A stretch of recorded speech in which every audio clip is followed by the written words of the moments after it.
Hello and welcome to the Money Marketing Podcast. I'm Kimberly Dondo, Digital Content Manager, and in this week's Weekend Essay Podcast, we have feature writer Amanda Newman-Smith looking into why confidentiality around well-being is a double-edged sword. Take it away, Amanda.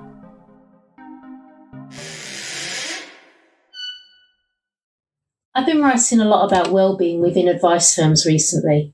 It wasn't a conscious decision, it was reactionary, driven by email content generated from within the profession. Lockdown is when we all started to pay serious attention to well-being. Before the pandemic, I wasn't aware who fitness coach Joe Wicks was. But as soon as life became a treadmill of homeworking and homeschooling, my children and I were doing his daily workouts on YouTube, thanks to emails from school and work all about well-being. It amuses me that Wicks is such a household name now, he's even got his own cookware range. In the advice sector, the well-being of vulnerable clients has been formally on firms' agendas for some time, but staff well-being less visible. Firms would look after their employees' health with employee benefits packages, but there wasn't a hive of activity around looking after yourself and your colleagues. I keep hearing the phrase, "it's okay not to be okay." It's not just a Netflix series or a Jessie J lyric, it's something that we've taken to our hearts in the UK. As a nation, we want to be able to talk about our feelings and listen to others. Long before lockdown, I think it was the death of Diana, Princess of Wales in 1997, that opened the floodgates for British people to get in touch with their emotions. Some money marketing readers will be too young to remember the outpouring of public grief that created an overwhelming carpet of flower tributes outside Kensington Palace, but video footage shows the scale of it. There were critical voices in society along the lines of, this is ridiculous, get a grip, you didn't even know her, but these were seemingly in the minority. Diana had been in our faces almost daily via the media for over 15 years, and had just gone overnight. Being glamorous, under 40 and privileged had made no difference to her fate. She had still had issues and been vulnerable. I think somehow the nation projected all their unexpressed emotions onto her death and consigned our nation's stiff upper lip to history. I didn't filter down into the workplace immediately, however. Before I joined money marketing in 2000, I wouldn't have confided in my bosses about feelings or personal matters that might impact my work or mental health. You had banter that helps people bond as a team, but if anything was troubling you, you brushed it aside and got on with your job. Being young back then, I took my lead from bosses who didn't have time for feelings when deadlines were ticking.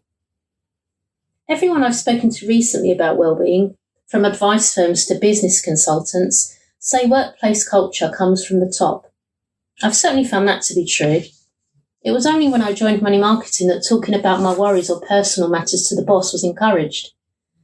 Well-being wasn't really a thing back then, but it was put to me that if we kept these things to ourselves, line managers wouldn't be able to help by making allowances, such as reducing our workload if we were struggling. My first manager practiced what she preached and made herself approachable by talking about what was going on in her own life. So when my mum was in hospital with a virus, I had no qualms about telling her. Confidentiality is important in the context of well-being, for obvious reasons. Our health and relationships are very personal things. While we might have no problem in sharing aspects of our personal lives with managers, we might not want it to be common knowledge in the office.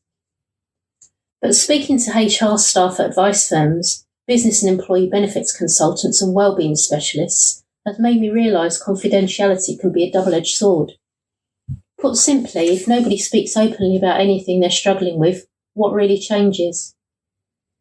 I can see both sides of it. I suppose the only option for firms is to invest in building an environment where people know they can speak openly about their problems if they're able to, but nobody will think less of them if they don't.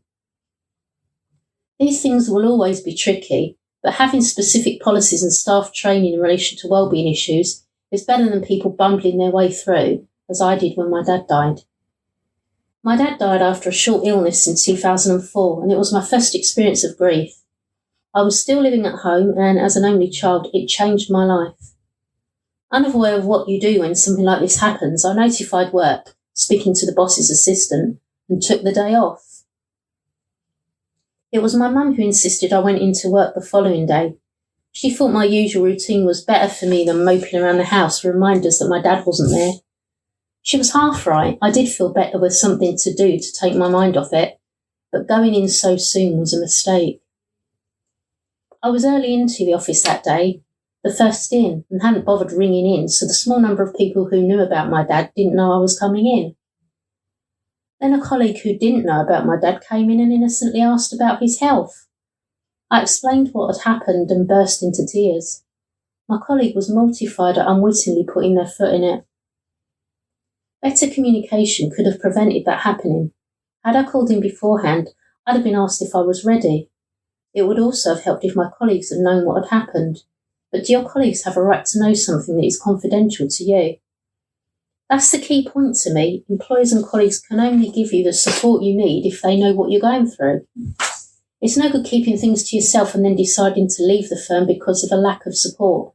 Employees like me need to tell employers what we need when we need it.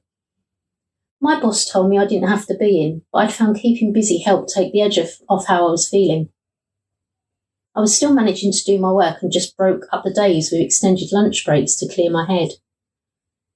As the news filtered through to other people, they kept coming up to me saying how sorry they were about my dad. They meant well, and I was grateful that they cared, but inside I was thinking, please just go, I don't want to talk about this. I've come to work to forget about it. That is why I also understand the other side of the confidentiality argument. As Alistair Dornan of employee benefits firm Gallagher UK told me, people often don't want to admit how they're feeling or talk about their problems at work.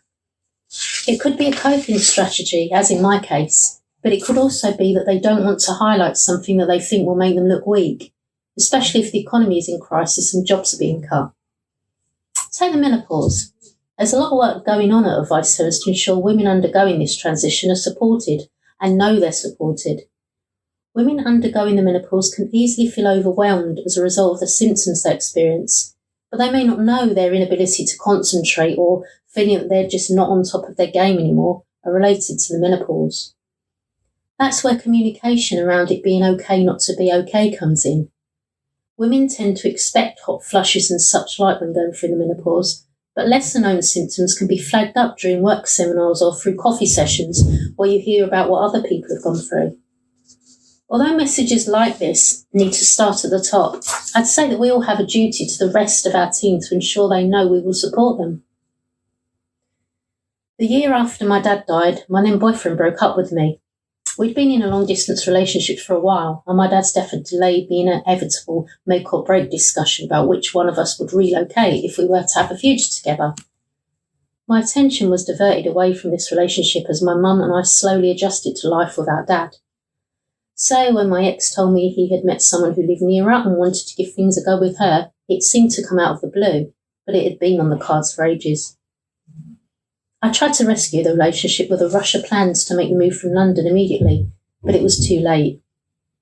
I was devastated and beat myself up for the things I thought I should have said and done earlier. Far from being unable to focus on work at this time, I loved going into the office and being busy. I didn't have to think about being single. As much as I'm a fan of hybrid and home working, I don't think working at home would have had the same therapeutic effect as having my colleagues physically around me. My colleagues hugged me and galvanised me with humour. One of them booted the odd-looking teddy my ex had given me for St Valentine's Day into the bin, with my permission, of course. It was a fitting end to all our previous banter about that toy hitting every branch of the ugly tree. Laughter made me feel so much better. As the saying goes, laughter is the best medicine. While wellbeing policies and training line managers provides a formal framework for what to do when someone is struggling with health or personal issues, what they don't give you is that feeling of togetherness that you only get from being part of the team. I know some people look on team building exercises as a bit fluffy, but if they ultimately feed into staff wellbeing and staff retention, what's not to like? At this point, I do have to mention how fun it was to watch senior members of staff jumping in a ball pit and throwing the balls at each other during our last Christmas event. Seeing line managers let their hair down shows they're human and accessible. This is the other side to working well founder Leslie Cooper's point that if leaders can show their vulnerability, it enables others in the team to do the same. If leaders are prepared to have a laugh with their team and share personal experiences, like Quilter Chief Executive Paul Feeney did in relation to mental health, we will all feel the benefits. Thank you, Amanda, for another interesting weekend essay podcast. We do hope that you enjoyed it. Please do keep up to date with all our new releases via Podbean, Apple Podcasts, Spotify, and everywhere else you get your podcasts from.